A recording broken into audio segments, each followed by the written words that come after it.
pulmonary artery. Initial feature of the pulmonary hypertension should be the P2 loud. This is basically for pulmonary hypertension. Right. So pulmonary agitation means early diastolic murmur.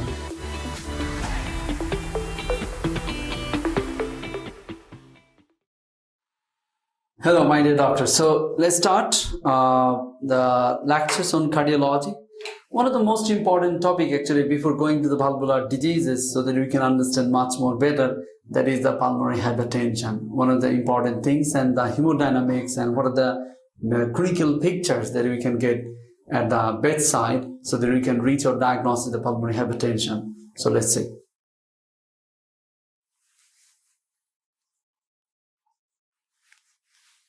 So pulmonary hypertension, we are writing the way that is PST. So this is the pulmonary artery from here.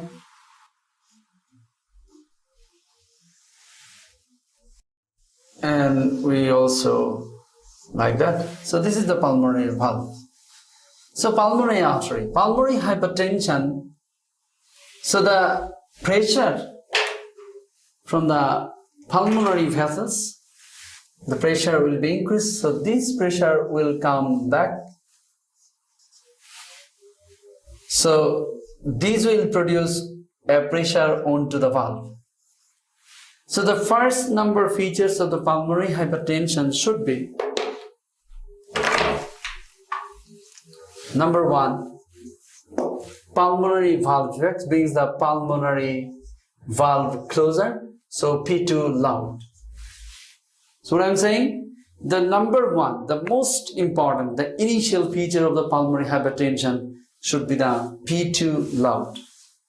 And loud P2 can be also sometimes a palpable, so we are writing loud plus palpable P2. So that will be helpful. The number one feature for PST is the P2 loud and palpable. That's it.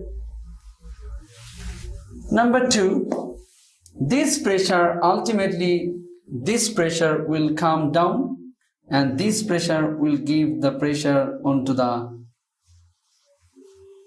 right ventricle. Right ventricular, ultimately they can change the right ventricular hypertrophy.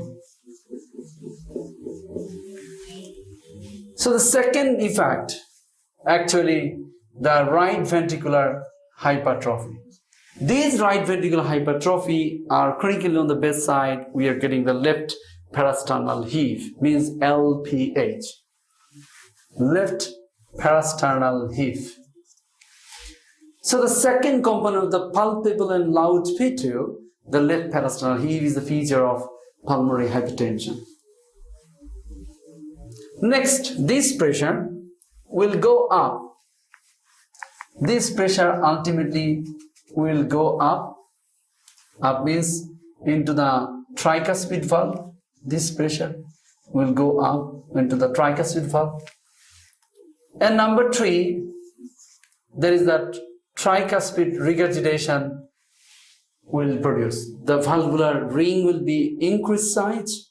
So this leads to the tricuspid regurgitation, and this TR will be presented as a PSM, pansystolic mark. And after that, this pressure will come into the right atrium.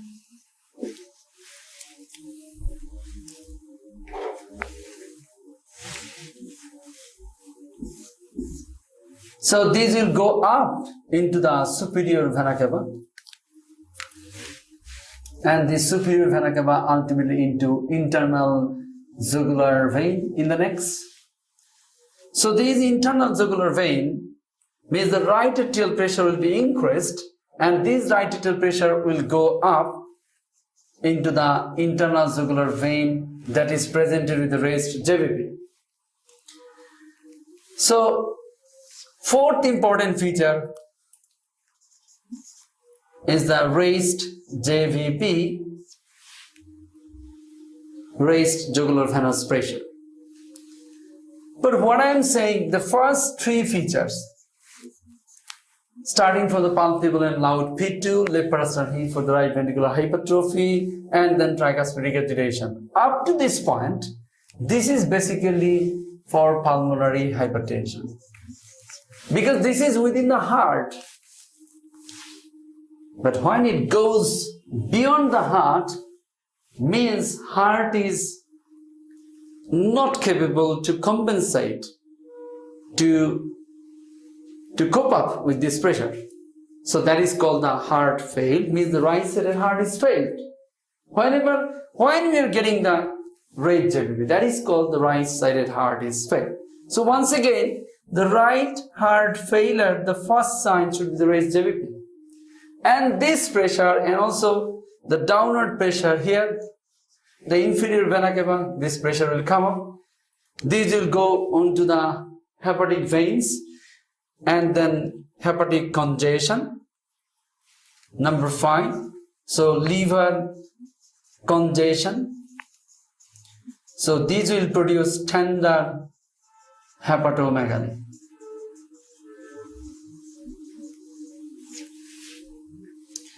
And after that, these will produce the leg edema. This congestion goes into the dependent part of the body, so leading to the leg edema. So these 3 features are the right heart failure, and these 3 features are pulmonary hypertension.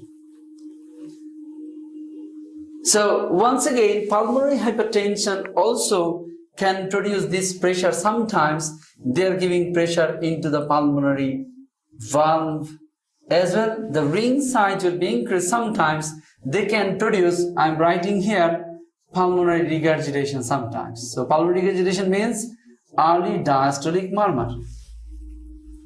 We can remember. So hypertensive means the pulmonary hypertension can give the ring size increase of the pulmonary valve, leading to pulmonary regurgitation and early diastolic murmur. But we must remember the pulmonary hypertension. We understood very, very well. I hope that you understood very, very well what I'm saying. So the summary is PST equal to P2, the rule of P, plus means the P2 loud and palpable, and LPH means parasternal heave. Once again, this is important. And T for tricuspid regurgitation. So we can write once again the way P for palpable P2, P for palpable T2, H for heave, that will be helpful, and T for tricuspid regurgitation box. So once again, the sign of pulmonary hypertension, PST equal to P for palpable and loud P2, H for heave, left parasternal heave, and T for tricuspid regurgitation. I hope that you understood, my dear.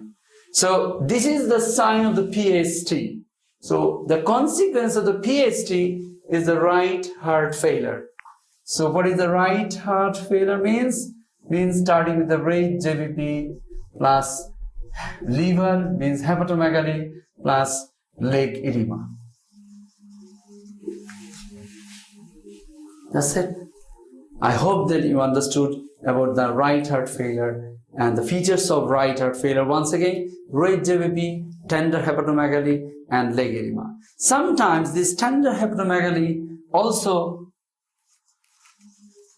pulsatile. This pulsatile is a feature of basically the tricuspid regurgitation. Pulsatile means due to the regurgitation, the liver is pulsatile. That's it.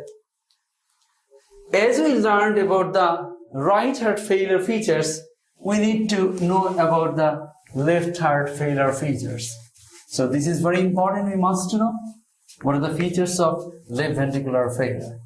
So left ventricular failure means the left ventricle pushes or it contracts its own blood to the aorta, then feeding the whole body organs. So move forwards.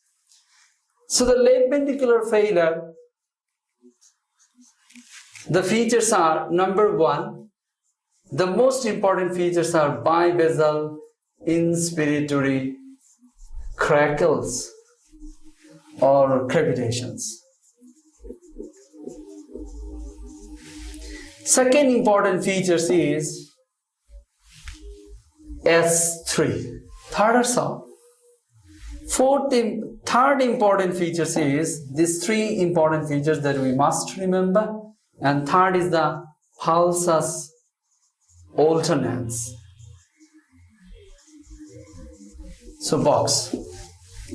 So bibasal crackles, S3 and alternans. Crackles, S3 and alternans. Crepitations or crackles, S3 and alternans. Crepitations or crackles, S3 and alternans. So this is the heart failure, left ventricular failure. So say with me, the bibasal crackles means the crackles, S3 and alternans. Bibasal crackles, S3 and alternans. So that will be helpful to know the features of the left heart failure. So S3 not only gives us only the left ventricular failure, these will give us the word that you must remember, dear doctor, that is severe LVF. That is important. I hope that you understood the pulmonary hypertension along with the right heart failure, along with the left heart failure features. I hope that you enjoy. Thank you very much.